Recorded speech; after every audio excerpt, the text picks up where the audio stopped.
조갑제 TV 시청자 여러분 안녕하십니까. 2020년 5월 5일 오전 10시 반입니다.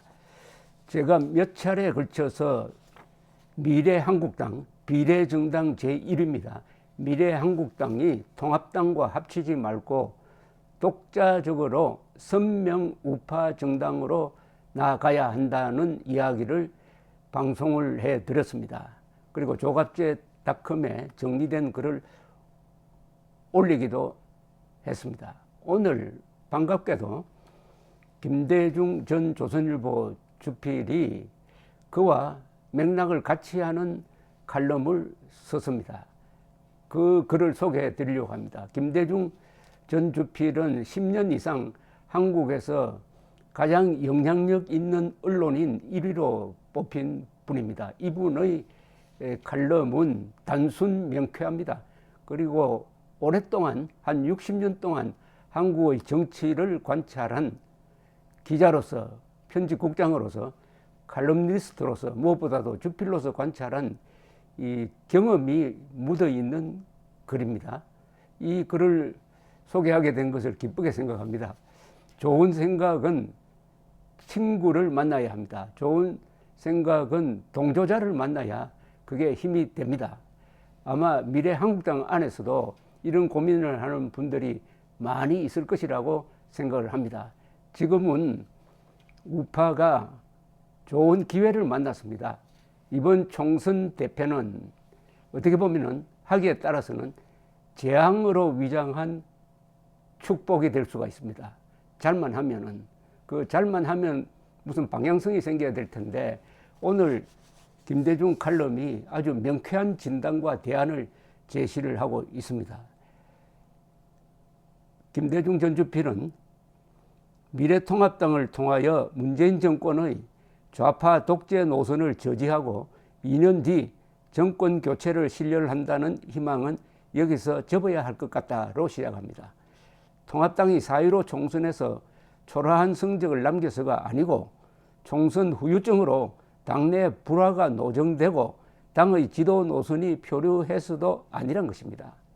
어느 정당이건 선거에서 패배한 정당은 그런 후유증을 겪게 마련이고 그 진통을 딛고 새로 정비한 것이 상례였지만 미래통합당에 대한 기대를 접는 것은 그 당이 정체성을 잃고 정치인 집단 수준으로 전락한 것이 첫째 이유고 당을 이끌 기수가 없다는 것이 둘째 이유라고 했습니다. 여러분, 미래통합당이 정체성을 잃은 증거가 뭐냐고 하면은 복잡할 거 없습니다. 딱 하나만 들면 됩니다. 자유한국당이라는 정체성 있는 정당 이름을 내팽개쳐 버리고, 그것도 선거 직전에 미래통합당이라는 정체성 없는 정당 이름으로 바꿔치기 해가지고 신당개혁한 다음에 표를 달라고 하니까 어떻게 되겠습니까? 미래통합당이 도대체 무슨 정당인지 모르고 그 당명 교체로 10석 이상을 날렸을 겁니다. 바로 이게 정체성을 포기하면 이렇게 초라하게 된다는 지적이 참으로 아픕니다. 당의 정체성이란 대한민국의 헌법적 가치인 자유민주주의, 대한민국의 존립이 기초한 안보체제, 국민의 삶을 보장하는 시장경제를 당의 존재 이유로 삼는 것이다. 김 전 주필은 지금 미래통합당에는 그런 결의도 의지도 더 나아가 그런 인식조차 보이지 않는다고 지적합니다.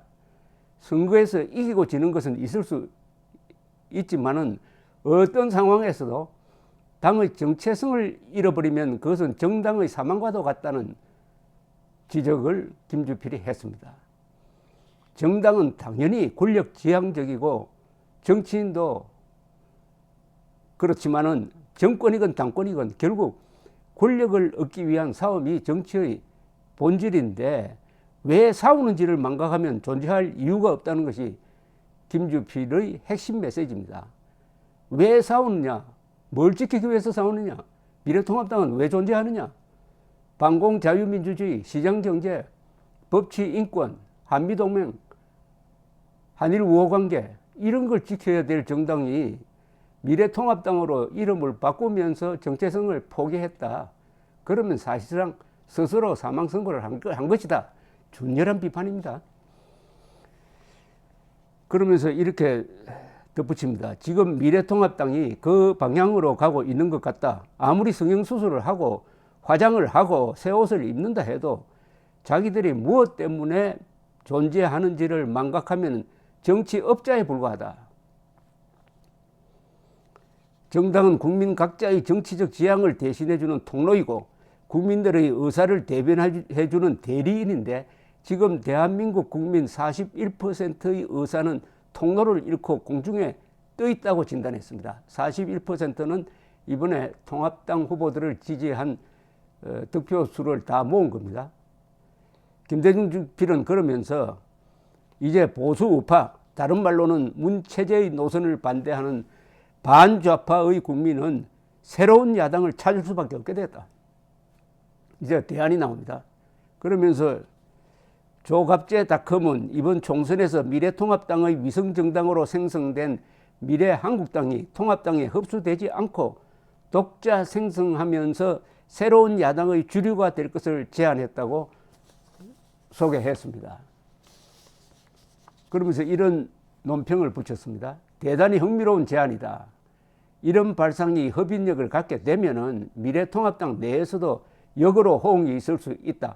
당내 싸움에 지쳐 있거나 소외된 인사들, 또 이번 총선에서 기회를 잡지 못한 지도자급 인사들, 그리고 보수 우파의 새로운 전개를 희망하는 제야 인사들까지도 새 보수 야당에 합류할 수 있을 것이다.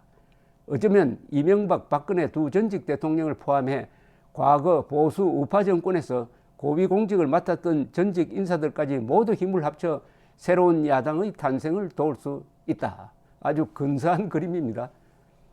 김대중 주필은 이 과정에서 중요한 것은 새로운 기수가 탄생하는 것이라고 했습니다. 정치 지도자, 새로운 지도자가 나타나야 된다는 것을 누누이 강조하고 있는데 이런 내용입니다. 이 기수는 하향적으로 만들어지는 것이 아니라 스스로 만드는 것이다. 1971년 대통령 선거를 앞두고 당시 야당인 신민당에서는 김영삼, 김대중, 이철성 등 40대 기수들이 등장했다. 여기에 여당의 김종필까지 합해서 40대 기수들은 그 시대의 정치를 풍미했다. 이들은 자신들의 등장을 구상유치, 어린이 젖비린내로 타기하는 당내 분위기를 뚫고 스스로 자리를 굳혀갔다. 결국 두 사람은 대통령, 두 사람은 그의 버금가는 정치적 위치를 얻었다. 지금 야권의 젊은 세대가 꼰대 타령이나 하면서 청년 우대가 없다면서 무임승차하려는 풍조와는 사뭇 달랐다. 김종필, 이철성 두 사람은 비록 대통령이 못 되었지만은 그의 버금가는 정치적 영향을 행사했다. 김영삼, 김대중 두 사람은 대통령이 되었다. 이들은 누가 시켜준 게 아니고 우대를 해준 게 아니고 자기들 힘으로 싸워서 쟁취했다. 지금 젊은 사람들이 자꾸 추대해 주기를 바라고 감싸 주기를 바라는 데 대해서 아주 침을 뱉는 소리입니다.